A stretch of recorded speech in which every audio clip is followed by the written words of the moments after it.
Morning everyone, and guys, let's make our adobong chicken wings. Ito guys ang ating adobo. So ang ginawa ko dito guys ay binabad ko lang muna to sa suka, sa tuyo, patis, sa paminta, laurel, sibuyas, bawang at luya.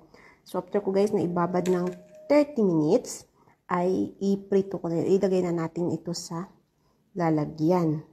So pakuluan lang natin to guys hanggang sa ano siya, kunti na lang yung ano niya, kunti na lang yung kanyang sabaw. So after that guys ay lagyan ko siya ng kunting mantika.